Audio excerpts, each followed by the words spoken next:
الكلام المجيد والفرقان الحميد الذين آمنوا وكانوا يتقون صدق الله العظيم وبلغنا رسوله النبي الكريم ونحن على ذلك لمن الشاهدين والشاكرين والحمد لله رب العالمين إن الله وملائكته يصلون على النبي يا أيها الذين آمنوا صلوا عليه وسلموا تسليما اللهم صل على سيدنا محمد وعلى آل سيدنا محمد وصحاب سیدنا محمد وبارک وسلم علیہ. میرے نہایت ہی واجب الاحترام ذی قدر وذی محترم وذی محتشم بزرگ دوستو، خالق کائنات جل وعلا نے اپنے اولیاء کی شان میں قرآن کریم میں یہ ارشاد فرمایا الا ان اولیاء اللہ لا خوف علیہم ولا هم یحزنون. بے شک جو اللہ کے ولی ہوتے ہیں لا خوف علیہم، ان پہ کوئی خوف نہیں ہوتا، وَلَا هُمْ يَحْزَنُونَ، اور نہ وہ غمگین ہوتے ہیں. اور اسی آیت مقدسہ کے ساتھ ہی اگلا جز ہے الَّذِينَ آمَنُوا وَكَانُوا يَتَّقُونَ، کہ اللہ کے ولی ہوتے کون ہیں؟ الَّذِينَ آمَنُوا، جو صاحب ایمان ہو وہ اللہ کے ولی ہوتے ہیں. وَكَانُوا يَتَّقُونَ، صاحب تقوی ہوں. دو چیزیں جس کے اندر پائی جائیں وہ اللہ کا ولی ہوتا ہے. اللہ کے ولی ہونے کے لیے جو دو چیزیں اللہ جل شانہ نے ارشاد فرمائی ہیں وہ ایک ہے صاحب ایمان ہونا. بظاہر تو ہر بندہ کہتا ہے میں ایمان والا ہوں، مگر جس نے صرف کلمہ پڑھا لا الہ الا اللہ محمد رسول اللہ پڑھا، اس نے گویا کہ اسلام قبول کر لیا، مسلمان کہلائے گا. ایمان اس کیفیت کا نام ہے کہ جب وہ بندہ آزمایا جائے تو اللہ کے نبی کی بارگاہ میں اگر اپنی جان کا نذرانہ بھی پیش کرنا پڑے تو وہ پیش کرتے ہیں. اسے صاحب ایمان کہتے ہیں. یعنی اسلام قبول کرنے کو تو سارے لوگوں نے کلمہ پڑھ لیا، منافقین بھی موجود تھے، انہوں نے بھی کلمہ پڑھ لیا. حجاج بن یوسف جیسے ظالم جابر لوگ بھی تھے، انہوں نے بھی کلمہ پڑھا. تابعین ہیں، صحابہ ہیں، اولیاء اعظام ہیں، امامین ہیں، وہ بے شک فقی امام ہوں، چاہے وہ ائمہ اکرام جو اہل بیت کے ہیں، یہ سارے حقیقت میں یہ صاحب تقوی لوگ تھے، صاحب ایمان تھے. لیکن اگر ان لوگوں کو ہم دیکھیں جیسے عبداللہ بن ابی ہے، منافقین کا سردار تھا، اس کے جتنے پیروکار تھے وہ سارے بظاہر کلمہ گو تھے، مگر جب باری آتی قربانی دینے کی تو یہ پیچھے ہٹ جاتے. یہ کہتے کہ ہم تو قتل کر دیے جائیں گے، مارے جائیں گے، تو ہم اس طرح کا کام کیوں کریں جس میں ہماری جان چلی جائے. تو گویا کہ یہ بظاہر مسلمان تو تھے لیکن یہ منافق لوگ تھے. تو ان کا اطلاق ایمان والوں میں نہیں ہوتا. کلمہ پڑھ لینا یہ کافی نہیں ہے. جیسے کہتے ہیں خضر نے کہہ بھی دیا لا الہ تو کیا حاصل، دل و نگاہ مسلمان نہیں تو کچھ بھی نہیں. دل جب اس پہ ثابت قدم نہیں ہوتا تو وہ بندہ حقیقت میں مومن نہیں ہوتا. مومن، اب اس کا دائرہ کار اگر ہم مزید وسیع کرتے ہیں، علماء کی باتوں کو سنتے ہیں، ان کی تفسیروں کو پڑھتے ہیں تو پتہ چلتا ہے جس کا یقین کامل ہو جائے، جو پختہ ایمان والا ہو جائے، پختہ یقین والا ہو جائے، اسے صاحب ایمان کہتے ہیں. معاف کیجیے گا، گلا کافی ڈسٹرب ہے، اس کے باوجود میں نے مختصر سی بات کرنی ہے، 10 سے 15 منٹ لوں گا انشاءاللہ. تو بات میں کر رہا تھا جب بندہ صاحب یقین ہو جاتا ہے پھر پہاڑ بھی آگے ہو تو اس کو بھی کاٹ کے سائڈ پہ کر دیتا ہے. کسی دریا سے بھی گزرنا پڑے، جیسے سعد بن ابی وقاص اپنے گھوڑے بھی انہوں نے دریا میں ڈال دیے، اور اتنا یقین تھا کہ وہ فرماتے ہیں کہ جب ہم نے گھوڑے دریا میں ڈالے تو کیفیت یہ تھی کہ چاہیے تو یہ تھا کہ گھوڑے بھی ڈوب جاتے، مگر وہ ڈوبے نہیں.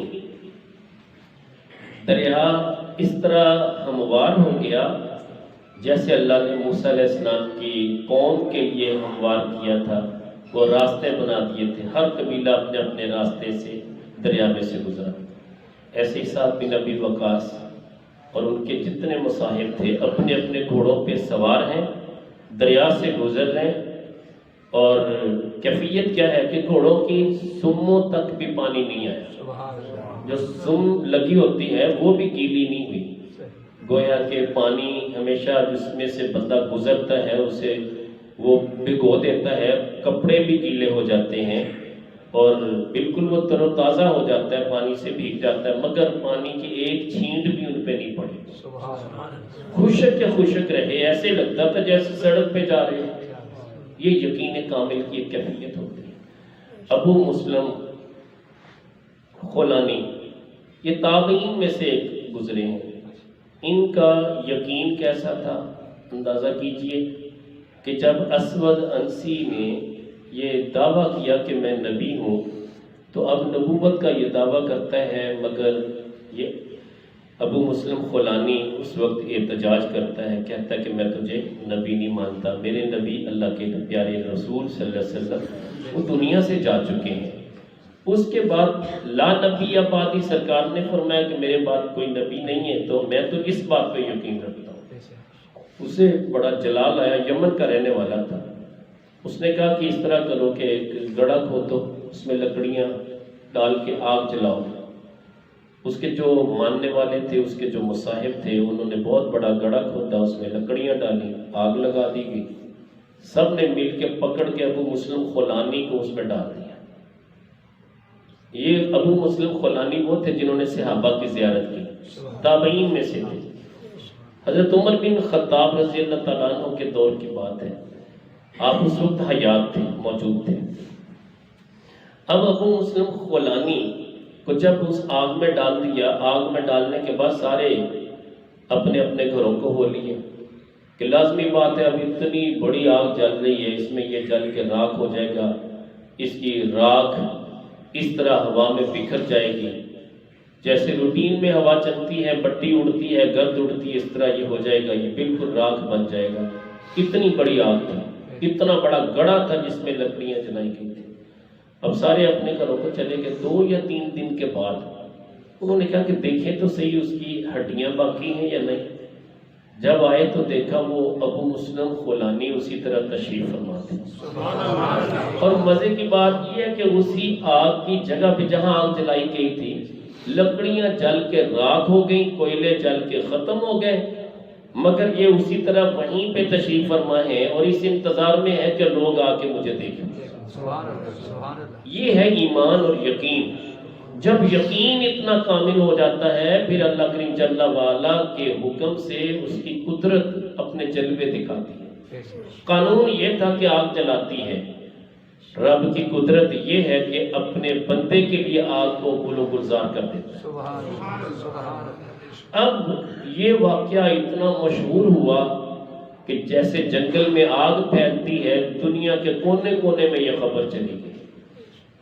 اب یہ ابو مسلم خولانی یہاں سے نکلتا ہے اور اپنی مرضی سے نہیں نکلتا، ہوتا یہ ہے کہ یمن کے سارے لوگ اکٹھے ہوتے ہیں۔ اسود انسی کے جو پیروکار تھے وہ کہتے ہیں کہ یہ خبر اگر یمن والوں کو پہنچ گئی تو سارے مسلمان رہیں گے، آپ پہ کوئی ایمان نہیں لائے گا، بہتر یہ کہ اس کو دبا دیا جائے، کسی سے تذکرہ نہ کیا جائے، ابو مسلم خولانی کو شہر بدر کر دیا جائے، زبردستی یمن سے نکال کے، اور یہ پابندی لگا دی کہ تم واپس نہیں آؤ۔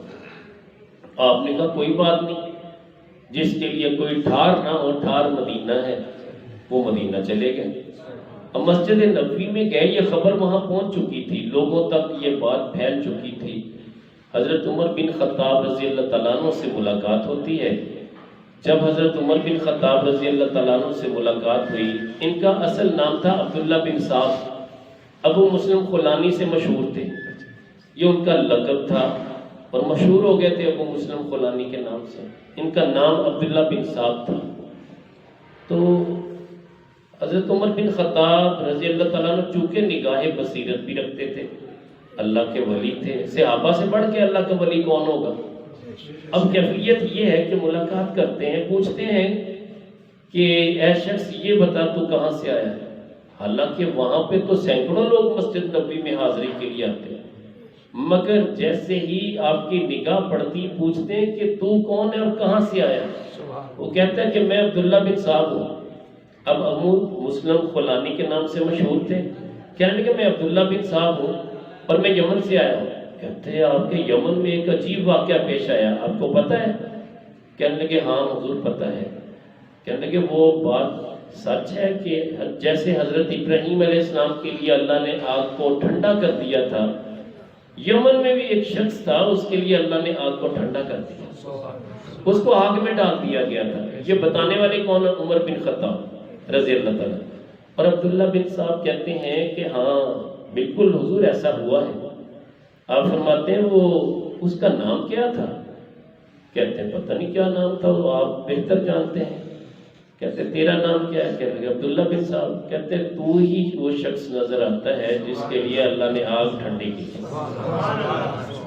وہ کہتے ہیں نہیں حضور وہ تو ابو مسلم خولانی صاحب ہے اور تجھے مشہور ابو مسلم خولانی کے نام سے کر دیا گیا، تو مجھ سے چھپتا ہے؟ اللہ نے تو مجھ پہ یہ بات عیاں کر دی ہے کہ یہی وہ شخص ہے، میں نے اسی لیے تو تجھے پوچھا کہ تو کہاں کا رہنے والا ہے؟ تو نے کہا یمن کا رہنے والا۔ مجھے اسی وقت میرے رب نے بتا دیا کہ یہی وہ شخص ہے جسے میں نے آگ سے محفوظ رکھا ہے۔ اللہ جسے چاہے یہ علم عطا کرتا ہے، نگاہ فراست دیتا ہے، دل میں خیال پیدا کر دیتا ہے، القاء پیدا کر دیتا ہے۔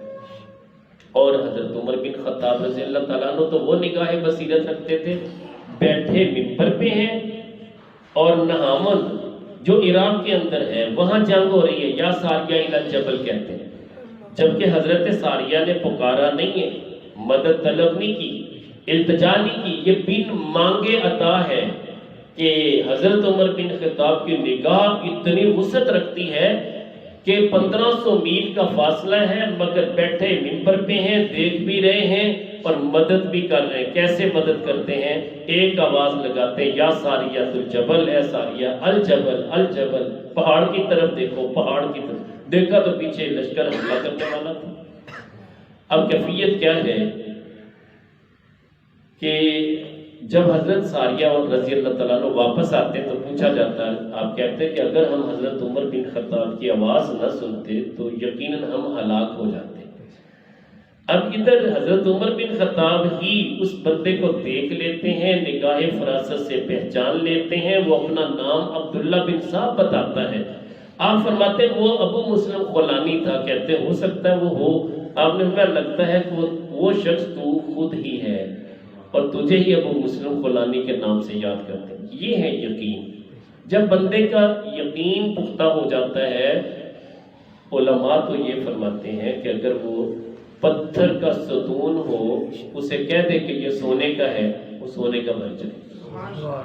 حضرت امام اعظم ابو حنیفہ رضی اللہ تعالیٰ عنہ کے بارے میں نے یہ پڑھا ہے کہ علماء فرماتے ہیں کہ اس دور میں امام اعظم ابو حنیفہ رحمۃ اللہ علیہ کے یقین کامل کو لوگ اس پیرائے میں لیتے تھے کہ اگر یہ شخص مٹی سے بنے ہوئے، گارے سے بنے ہوئے ستون کو یا پتھر سے بنے ہوئے ستون کو سونے کا کہہ دے تو یہ سونے کا ہو جائے گا۔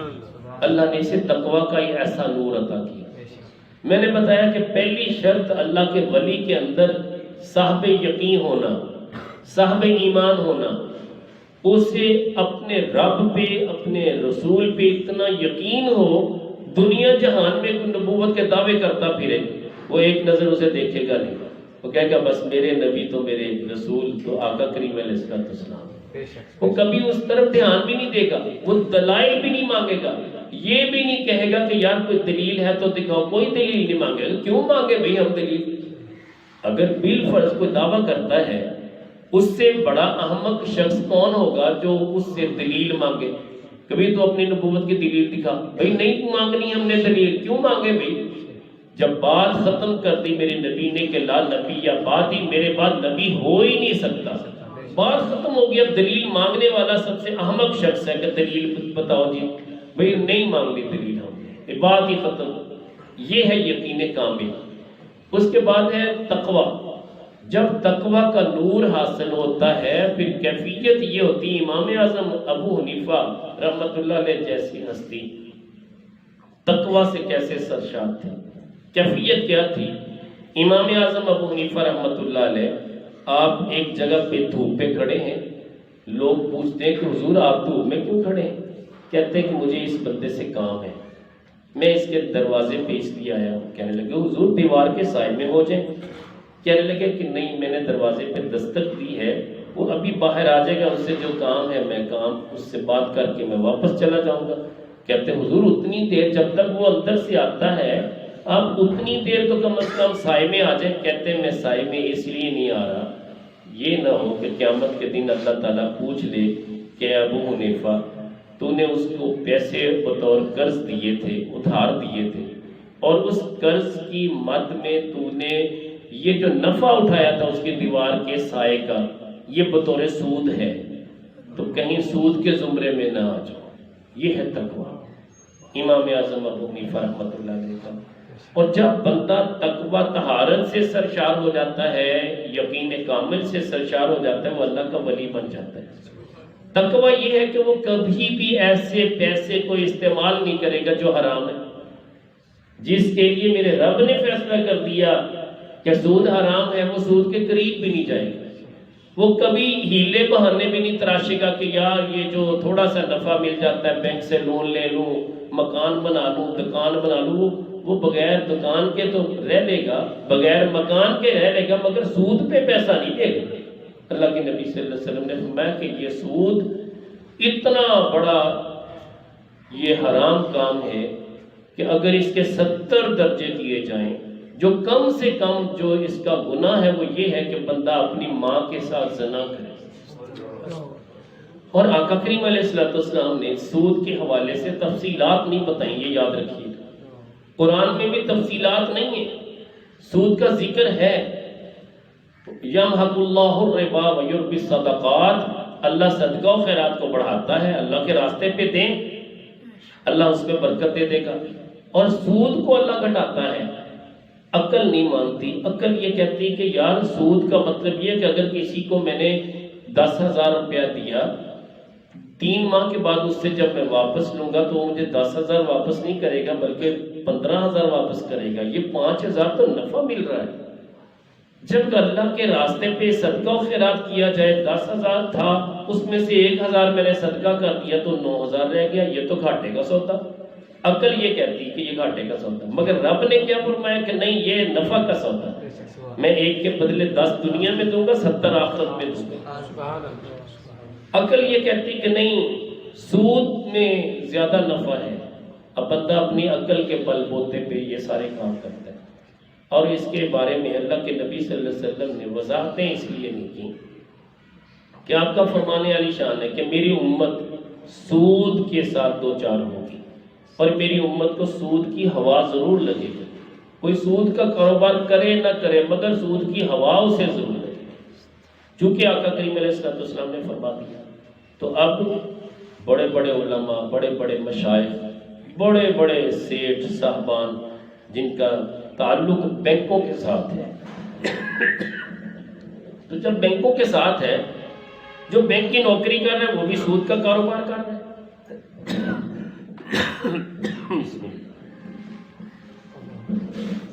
اب وہ سود کا کاروبار کر رہے ہیں، لکھنے میں سود کی معاونت کر رہے ہیں، کسی کو سود چاہیے اس کی فائل تیار کر رہے ہیں۔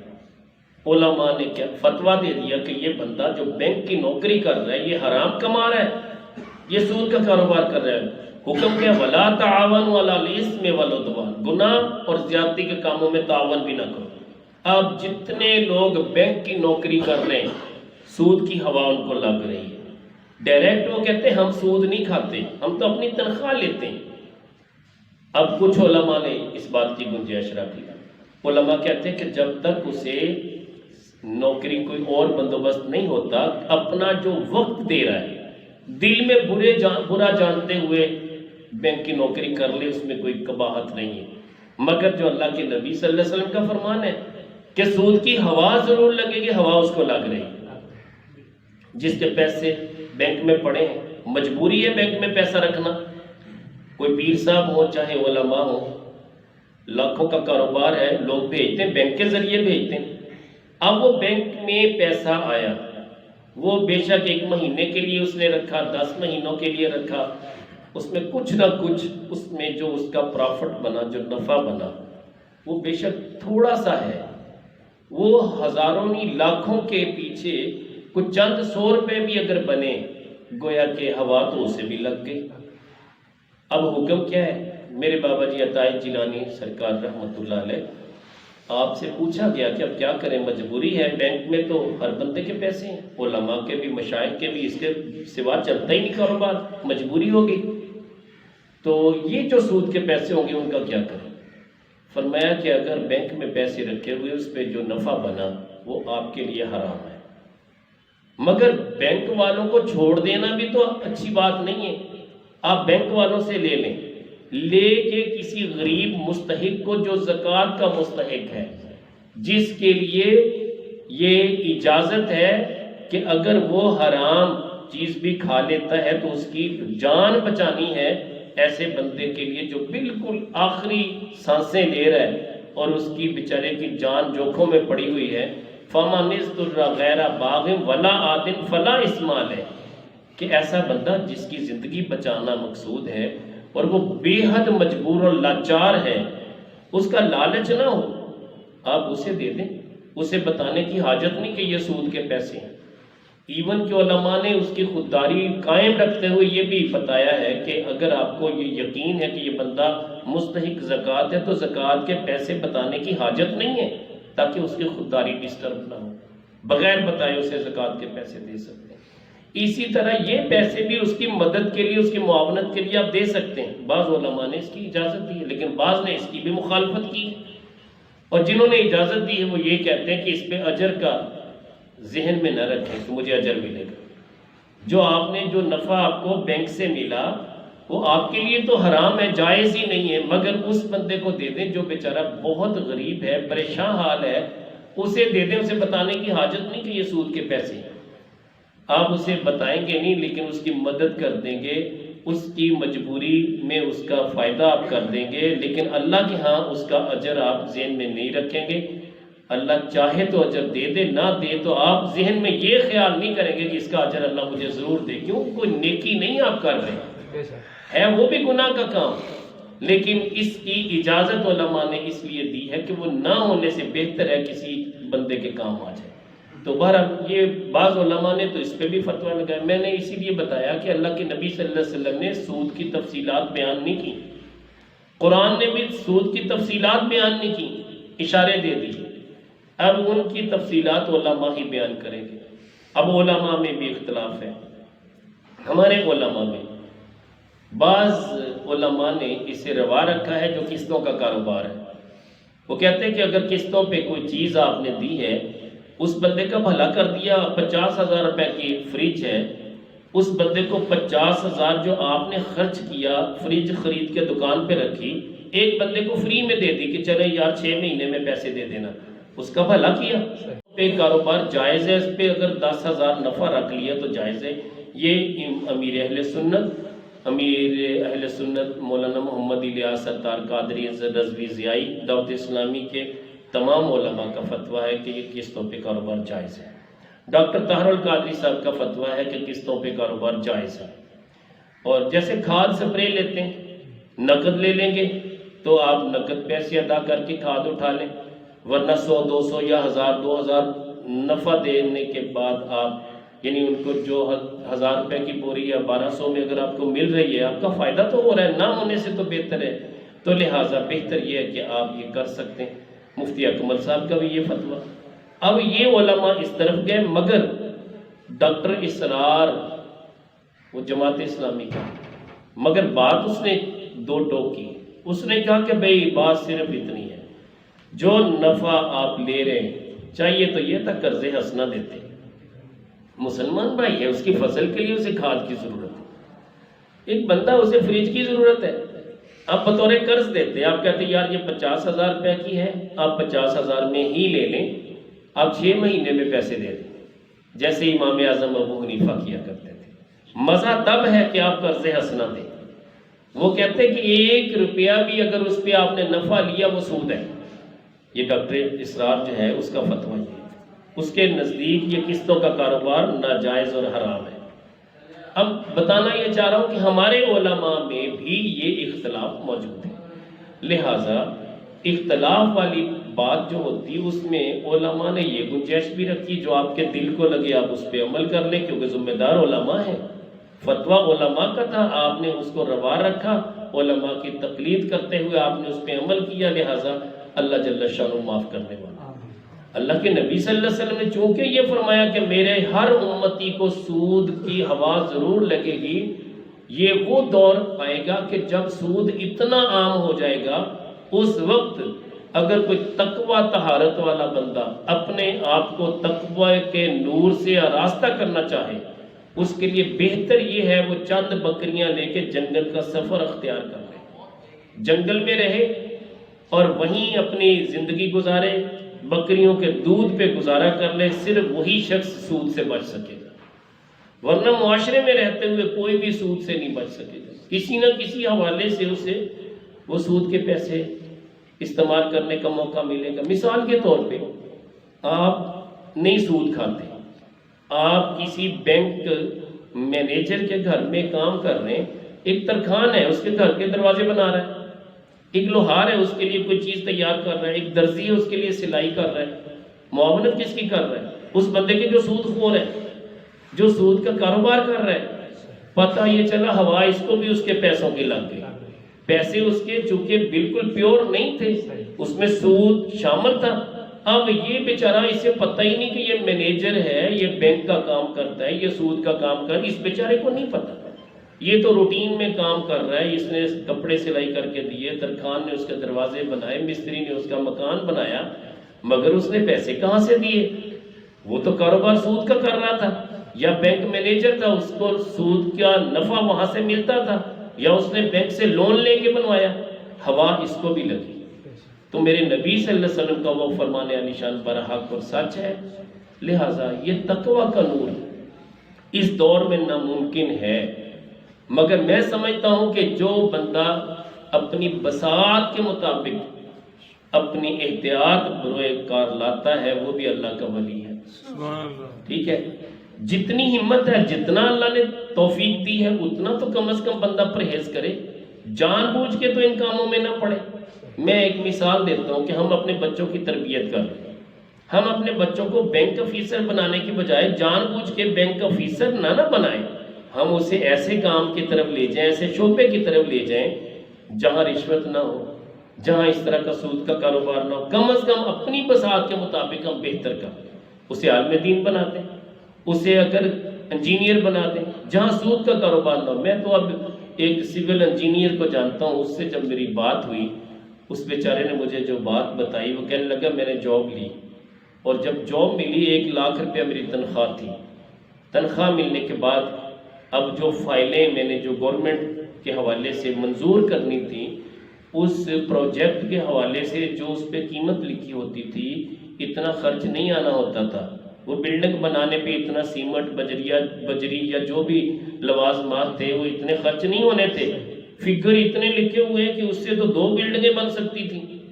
اب سائن اس پہ میرے بھی ہونے تھے، میں نے کہا میں تو نہیں کرتا، یہ غلط ہے، یہ بوگس ہے، آپ گورنمنٹ سے اتنا پیسہ کھا رہے ہیں۔ اس نے کہا کہ آپ کو سائن کرنے پڑیں گے، اس نے کہا میں نوکری نہیں کرتا، انہوں نے کہا جاؤ۔ 1 لاکھ روپیہ تنخواہ ہونے کے باوجود سول انجینئر تھا، نوکری چھوڑ دی اس نے۔ میں نے کہا یار آپ کو جب بینک کی اس کی نوکری ملی، آپ بطور انجینئر سلیکٹ بھی ہو گئے اور گورنمنٹ کی طرف سے آپ کو باقاعدہ امپلائی بنایا گیا، تو آپ نے نوکری کیوں چھوڑی؟ کہنے لگے اس وجہ سے چھوڑی کہ بابا جی وہ تو 2 گنا پیسے لے لیتے ہیں، خرچ 1 گنا کرتے ہیں، 2 گنا پیسے لے کے سارے آپس میں بانٹ لیتے ہیں۔ کیا بتائیں گے؟ پتہ یہ چلا کہ آج کے دور میں سب سے مشکل ترین کام وہ ایمانداری ہے، سب سے مشکل ترین۔